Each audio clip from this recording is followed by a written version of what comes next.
지난 한 주간 정치권에는 증세 없는 복지 논란부터 과열되는 야당의 28 전당대회까지 다양한 이슈들이 있었는데요. 네, 이러한 한 주간의 정치권 이슈를 두 분의 전문가와 함께 정리하고 또 향방을 예측해 보겠습니다. 네. 황태순 정치평론가 그리고 포커스 컴퍼니의 민영삼 전략연구원장 나오셨습니다. 어서 오십시오. 안녕하세요.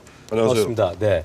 이번 주 대한민국의 키워드는 뭐니 해도 증세와 복지 논쟁이었습니다. 이게 가장 큰 문제가 이제 좀 저희 궁금한 것이 뭐냐면 증세라고 하는 개념에 대해서 정부가 생각하는 것, 국민이 체감하는 것 좀 다른 것 같거든요. 다르죠. 이 증세에 대한 그 개념 생각하시는 게 어떤지 두 분의 내용부터 좀 들어보겠습니다. 원장님 한 말씀 해주시죠. 제가 생각할 때 증세라는 국민들이 생각할 적에는 내 주머니에서 돈이 나가는 게 증세죠. 예. 그리고 이제 학문적이고 정부에 대해서 얘기하는 것은 결국에 세목을 새로 개설하지 않고 그다음에 세율을 인상하지 않으면 그게 증세가 아니다라고 얘기하면서 그러면 증세는 그러면 복지 재원을 만드는 건데 재원을 만드는 데는 그런 세금을 더 걷어가지고 재원을 마련한 것이 아니라 아끼는 세출을 아끼고 그다음에 나머지는 경제를 활성화시켜서 한번 그 세원을 만들어 보겠다, 이 재원을 만들어 보겠다.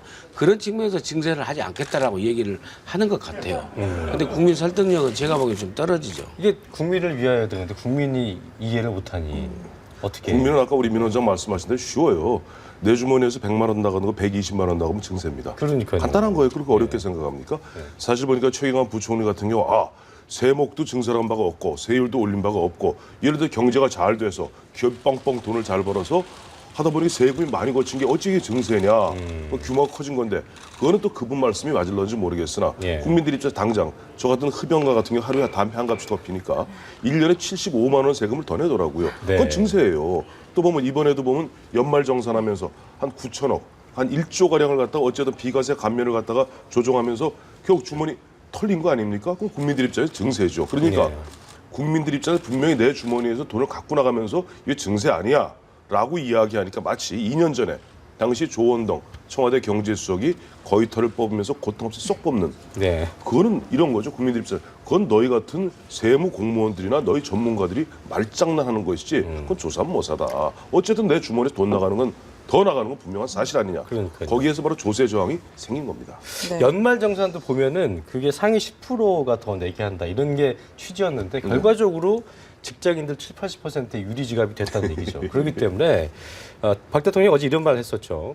경제 활성화시키고 세수 늘려서 국민들 부담을 안 주겠다고 했는데 국민 부담은 늘어나고 있습니다. 이 경제 활성화를 시킨다는 게 어떤 그 구체적인 계획이 있는 건가? 이게 참 답답해 보여요. 박근혜 대통령의 그 원론적인 말씀 맞으세요. 예를 들어서 우리가 이제 보면 우리 네 사람이 다 한 1억씩 벌다가 예를 들어 쉽게 오늘 한 5억씩 벌게 됐어요. 막 경제가 팡팡 잘 돌아가서 보면 막 회사에서 월급도 더 주고 뭐 배당 수익도 커지고 5억 좀 더 벌면 우리는 세금을 갖다가 예를 들어서 똑같은 2%의 세금을 낸다 하더라도 1억 대는 한 10% 낸다 그러죠. 뭐 그럼 10% 내면 한 1,000만 원 세금 냈는데 그것도 보면 5억 버니까 우리는 똑같아요. 그냥 5천만 원 내는데 결국 우리는 돈을 더 많이 벌었기 때문에 5천만 원 나가도 세율이 늘어난 게 아니잖아요. 그러나 국가, 곳간의 입장에서 봐갖고는 곳간이 쌓이게 되죠. 그러니까 곳간이 쌓이게 되니까 그 돈 갖고 복지 돌리겠다. 원론적으로 맞는 말씀인데 죄송합니다만은 지난 4분기 경제 성장률 몇 %입니까? 0.3%예요. 사실상 이것저것 빼고 나면은 제로 성장입니다. 제로 성장에서 지금 경제 활성화라는 것이 우리가 이제 보면 우리나라 이 경제 구조는 수출이 한 70%, 내수가 한 30% 가량 되는데 내수가 완전히 얼어붙어 있는 상태에서 어떻게 경제 활성화를 할지 그러다 보니까 야당에서는 뭐냐니까 참 계속 얘기하는 게 지난 이명박 정부 시절에 25%인 법인세율을 22%로 낮춰주었고 그것도 실효 적용하는 세율은 지금 한 15%가 채 안 됩니다. 그러다 보니까 지금 대기업들 곳간에 쌓여있는 사내유보금 정도 588조예요. 엄청나죠. 588, 600조라는 돈을 갖다가 곳간에 재놓고 안 쓰고 있는 겁니다. 물론 대기업에서 할 말 따로 있겠습니다만은 야당 입장에서는 그거 봐라. 그러니까 지금 보면 대기업에서는 지금 돈이 남아 돌아서 곳간에 쌓아놓고 있는데 그런 것을 푸는 것이 이른바 소득 재배분 정책에 맞는 것 아니냐. 그래서 법인세 손을 대라 하는 이야기고 정부에서는 지금 법인세는 그건 손 못 댄다. 최경환 부총리는 그건 최후의 보루다. 또 김무성 대표나 지금 유승민 원내대표 같은 경우도 법인세는 성역이 아니다. 이런 얘기가 지금 혼재되고 있거든요. 사실 복지, 그다음에 우리 증세 이 문제는 올 한 해 마침 선거도 없지 않습니까? 그야말로 여야 내년 총선 있는데 앞으로 야당 오늘 뭐 내일이면은 야당에서 새로운 리더십이 나오게 됩니다만은 실제 2017년 대선에서 누가 이길지는 아무도 예측할 수 없습니다. 그러니까 지금 야당도 2018년 집권할 가능성이 50%라고 한다면은 진짜 마음을 비우고 국가 100년 대계를 갖다가 놓고 정부, 여당, 야당, 시민사회단체까지를 포함한 국민 대타협을 이루는 한 해가 되어야 될 겁니다. 근데 대통령의 증세 없는 복지라는 개념은 제가 생각하는 쉽게 줬다 뺏는 것도 복지 저항을 불러일으키거든요. 그러니까 그런 그 국민들의 그 거부 반응을 일으킬 그런 여론을 좀 염두에 두는데 방점이 있는 것 같아요. 그러니까 증세 없는 복지는 지금 현재의 복지 프로그램은 조정하지 축소하지 않고 지금 하면서 어떻게든 경제를 황현 그 지적 얘기처럼 경제를 빵빵하게 돌아가게 해서 돈을 많이 걷어보겠다. 라는 데 방점을 두는 것 같아요. 지하경제 양성화도 잘 이루어지지 않는 잘 이루어지지 않았죠. 잘 이루어지지 않았는데 결국에 아무튼 국민 부담을 안 주고 원칙적 입장에서 지금 현 대통령 입장에서는 줬다가 뺏으면 또 저 저항이 있기 때문에 최대한 설득을 해서 아무튼 하기 전까지는 지금의 복지 프로그램 수준을 유지하는 것이 그 대통령의 생각이 아닌가 생각이 들고 또 지난번에 대통령으로서 좋은 경험이 있죠. 기초노령연금을 원래 20만 원씩 전부 드리기로 했다가 대통령이 직접 나서서 설득을 했지 않습니까? 드리려고 봤더니 고간이 부족해서 우선 70% 상임해서 이렇게 좀 선별적으로 드리겠다고 해서 넘어갔잖아요. 그런 걸 좀 염두에 두고 있지 않나 생각이 드네요. 네, 박근혜 대통령 입장에서는 좀 증세 논란을 완화시키고 싶을 텐데요. 관련해서 이 발언도 이야기를 해보고 싶습니다. 김무성 새누리당 대표가 증세는 최후의 마지막 수단이라는 측면에서 정부와 여당은 입장의 차이가 없다 이렇게 발언을 했거든요. 어떻게 해석해 봐야 될까요? 그러니까 김무성 대표도 이제 증세는 되도록이면 하지 않겠다. 그 증세는 아예 없다라고 모순 박지 않고 그 증세는 되도록이면 하지 않겠다라고 청와대하고 사실 호흡을 맞추는 그런 성향이 있는데 유승민 원내대표는 증세는 성역이 아니다라고 얘기했잖아요. 그리고 이제 또 홍준표 경남지사가 저 아래쪽에서 또 그랬어요. 증세는 여당의 무덤이라고 했거든요. 그래서 지금 여당 내에서 증세에 대한 서로 시각차가 있는 것은 분명한 것 같아요. 근데 이번 기회에 우리가 한번 곰곰이 논의해봐야 되는 게 한번 조사를 해봤더니 지금 뭐 담세율이라는 게 있습니다. 그러니까 국민 한 사람이 세금 부담 담세율이 우리가 OECD 국가 아니에요? 우리 대한민국이 24.3%입니다. 그런데 OECD 평균이 34.1%로 OECD 평균보다 10%포인트가 낮아요. 또 사회보장 비율이라는 게 있습니다. 국가가 어느 정도 개개인의 어떤 보장을 해주는 사회안전망.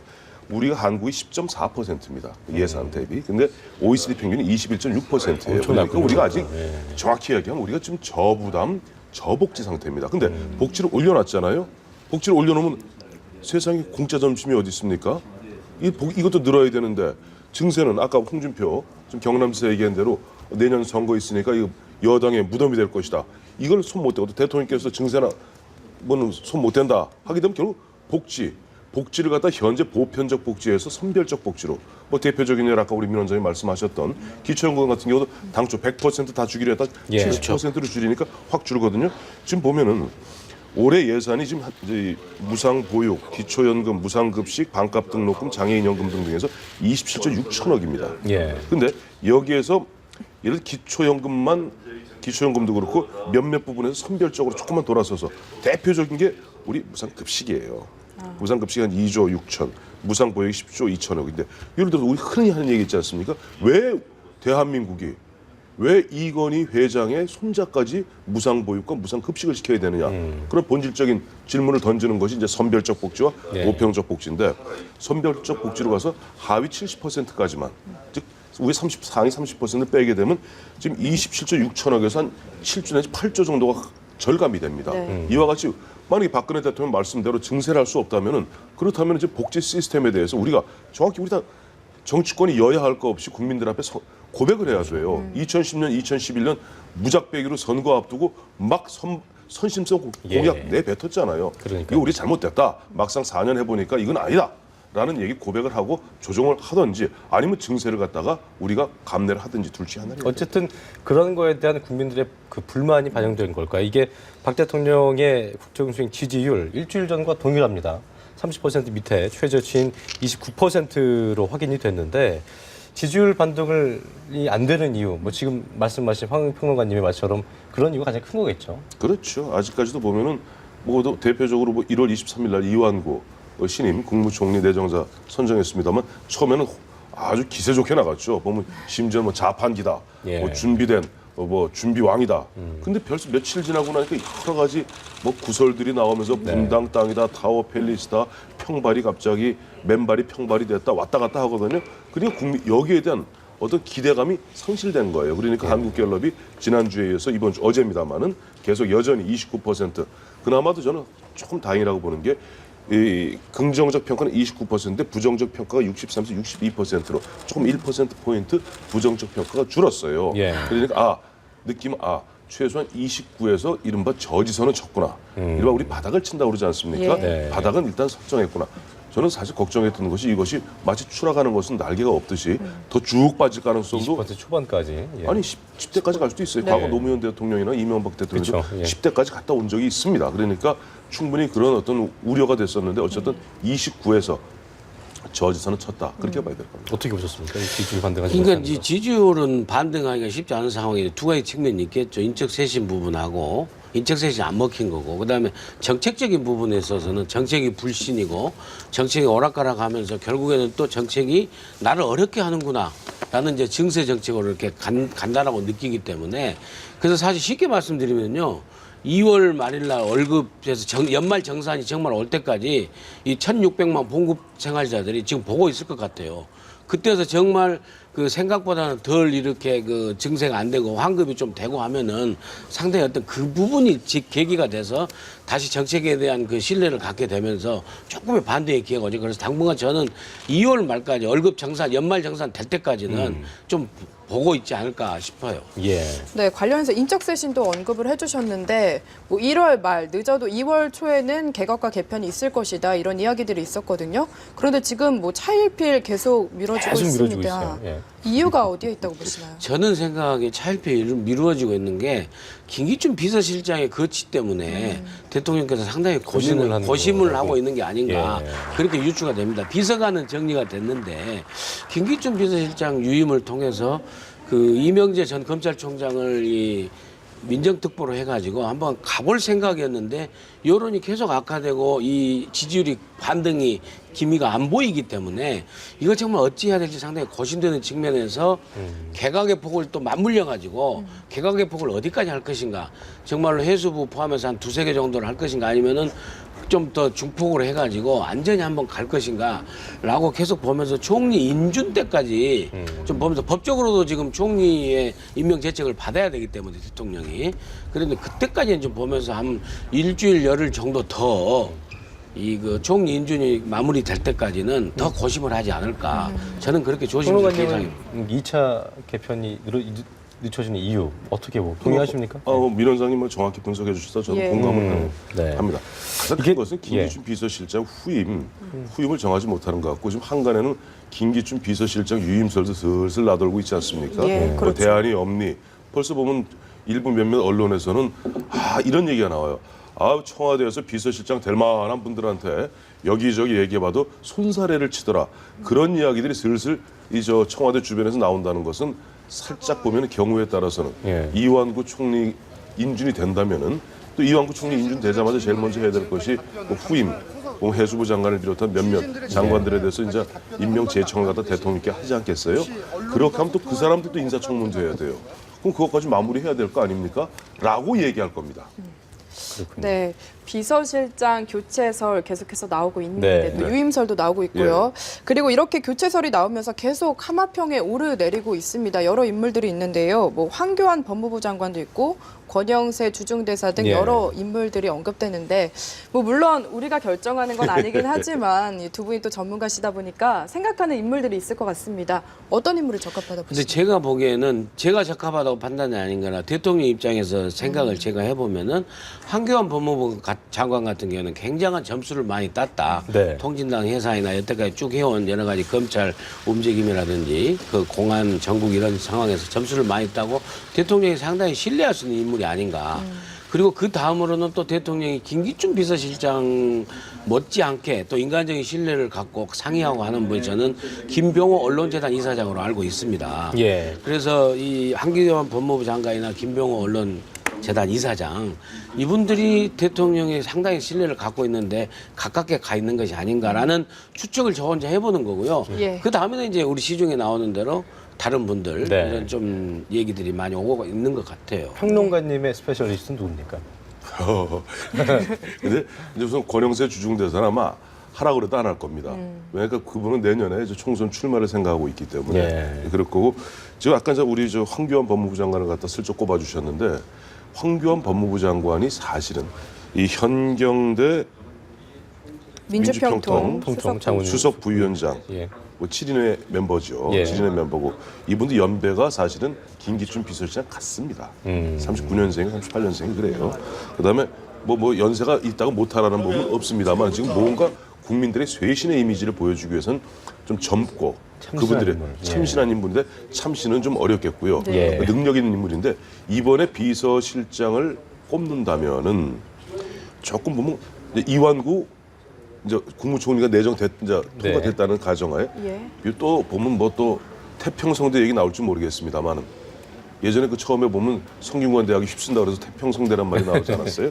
마침 보니까 저 이완구 총리 후보자 성균관 대학이고 황교안 법무부 장관이 성균관 대학이에요. 그렇군요. 그 성균관 대학인데 황교안 법무부 장관은 우선 대통령과 처음부터 임기를 같이 하지 않았습니까? 그럼 뭐냐니까 비서실장은 각 부처를 컨트롤할 수 있어야 됩니다. 예. 꿰뚫어 보고 있어야 돼요. 그러니까 황교안 법무부 장관은 2년 가까이 지금 이제 박근혜 정부의 그 하는 것을 갖다가 국무위원회 한 사람은 전체를 봤기 때문에 물론 이분 같은 경우는 통진당 해산 또 뭐 먼저 공안 검사로서의 조금 그런 강성 이미지가 해갖고 조금 야당에서 혹시 뭐 물론 뭐 임명 동의하는 그런 자리는 아닙니다만 좀 반발할 가능성이 있지만 대통령으로 봐서 무난하게 대통령을 보좌할 수 있는 건 오히려 한 네 분 거론되는 중에 권영세 주중대사는 내년에 출마한다고 네. 봤을 때는 황교안 법무부 장관이 조금 보면 대통령을 잘 보좌할 수 있지 않을까 봅니다. 두 분의 유력시 인물은 황교안 법무부 장관인 걸로 네. 예, 정리를 하겠습니다.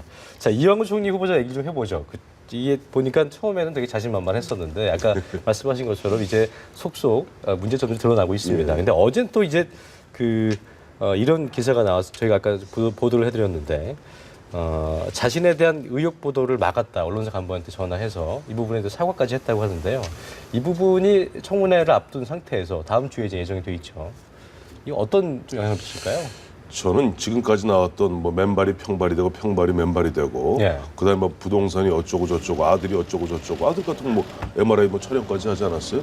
그것은 보면 다 지난 일이고 또 보면 그동안 선거 등을 통해서 그렇죠. 예. 다 보면 나름대로 그분 같은 경우 국회의원 3번 하셨고 예. 충남지사 1번 하셨고 선출직 4번 하시는 가운데 어느 정도 검증이 되었던 부분이라고 봐요. 그런데 지금 KBS가 어제 뭐 녹취록을 갖다 풀었더군요. 네. 뭐냐니 이거는 가장 심각한 상황입니다. 우리 잘 생각해 보세요. 우리가 1987년 60항쟁 이번에 마침 보니까 뭐 탁친이 억하고 죽었다는 박종철 군. 예. 그때 60항쟁 때 왜 저도 그때 막 넥타이 휘날리고 거리에 뛰었습니다만은 왜 그랬을까요? 우리가 언론의 입에 재갈을 물리고 할 말을 못하게 했기 때문에 예. 국민들이 과음을 지른 겁니다. 그 다음에 넥타이 부대들이 다 시청으로 10만 명이 나섰던 겁니다. 예. 지금 여전히 지금이 어느 세월인데 지금 언론사에다가 저는 모르겠어요. 이완구 총리가 진짜 총리 후보자 그랬는지 모르겠는데 전화를 걸어서 말이지 야 저 패널 빼 하니까 즉시 뺐다고 연락이 왔더라. 있을 수 없는 이야기입니다. 예. 이거는 정말로 일종의 갑질로도 볼 수 있어요. 갑질이 아니에요. 이거는 만약 이게 과거에 있었던 일이 아니라 바로 지금 본인이 그렇죠. 총리로 지금 지명된 후에 지명된 후에 지금 예. 보면은 예. 흔한 얘기로 초갑질하고 있다는 거 아니에요. 언론사에다 저도 여기 나와서 언론사 얘기하고 여기 민원장이나 전화 다 패널입니다만은 그런 식으로 예를 들어 조금 쓴소리하면 전화 걸어서 우리가 유신 독재 시절입니까? 저는 이거는 이완구 총리 후보자가 사과 내지는 그 이상의 것도 보면 심각하게 고려해야 된다고 네. 저는 보는 이유가 이거는 달라요. 그건 다른 뭐 단순히 지난해 뭐 조연아의 뭐 땅콩 회항 뭐 갑질 그 갑질하고 성격이 다릅니다. 우리가 언론의 입에 재갈을 물리는 순간 그 국가는 민주주의는 사망하는 것이고 그건 독재 국가는 전락하고 맙니다. 심각한 사안을 보셨고 동의하십니까? 네, 저도 동의하고 저는 더 심각하게 생각해야 된다 봅니다. 그러니까 보십시오. 단계적으로 언론사에 전화해서 본인한테 불리한 보도를 막았다. 더 큰 문제는요. 내가 언론사 사주나 경영진에 전화하면은 너 인사조치 할 수 있어라면서 언론인의 신상에 관해서 협박했지 않습니까? 그런 그 아주 오만불순한 과거 권위주의적 허문도 문화부 장관 같은 생각을 갖고 있는 개 이한구 총리 언론관이 아닌가. 예. 어떻게 지금 이 대명천지 세상에 언론사 아무리 친한 기자라도 내가 사장한테 언론사 사장 경영진에 전화하면은 그 언론사 잘 나갈 수도 있고 어느 순간 아무 일도 못 좋은 보직을 맡을 수 없어라고 언론사 인사에 관여할 수 있다라고 하면서 어떻게 그럴 수가 있습니까?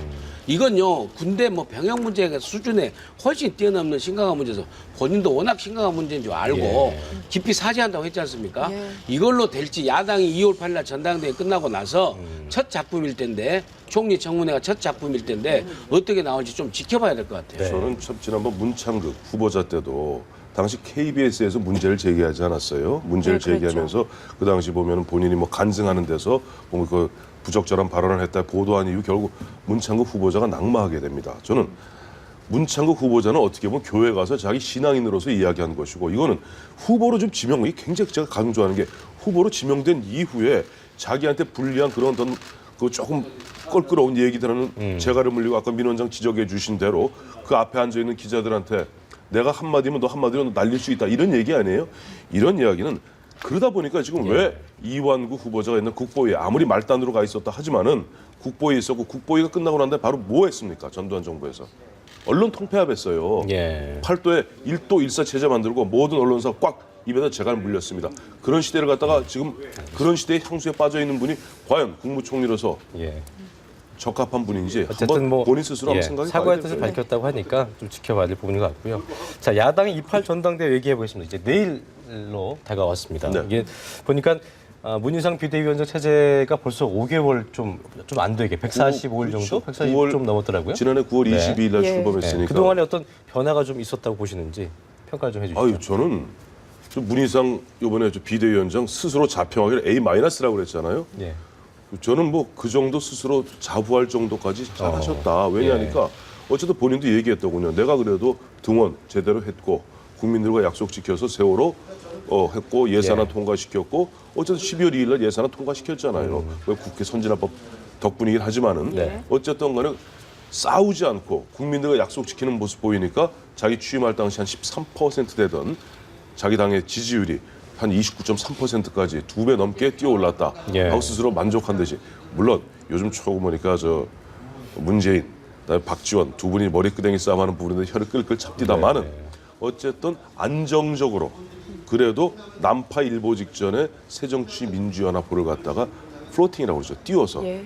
내일 정상적으로 새로운 리더십이 출범할 수 있는 중간 개투 요원으로서는 저는 A-가 아니라 A0를 드리고 싶다. 어떻게 평점을 주시겠습니까? 저는 한 70점대 주고 싶거든요. 그러니까 결국에는 당내 빗불 정도네요. 예, 그러니까 그 결국에는 계작도도 사용하지 않으셨고 한 번도 그다음에 여러 가지 일들이 있을 적에 무엇보다도 그 친노 세력에 대한 그 좀 유리한 여러 가지 결정들을 하신 게 아닌가라는 측면이 좀 아쉬워서요.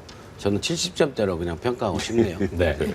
네, 그리고 이제 내일이 차기 전당대회가 있는데 이 현재까지의 판세는 어떻다고 보시는지 먼저 말씀해 제가 주시죠. 보기에는 이제 아무래도 그 대세론으로 문재인 후보가 굉장히 앞서가는 상황 속에서 이 박지원 후보가 굉장히 나중에는 이호 여사나 권노가 고문까지 예. 같이 합세해가지고 결국에는 DJ 마케팅을 통해서 그 45%를 차지하고 있는 대의원들의 표심을 많이 흔들어서 막판까지 정말 혼전이라고 평가할 수 있을 정도로 많이 추격을 했다.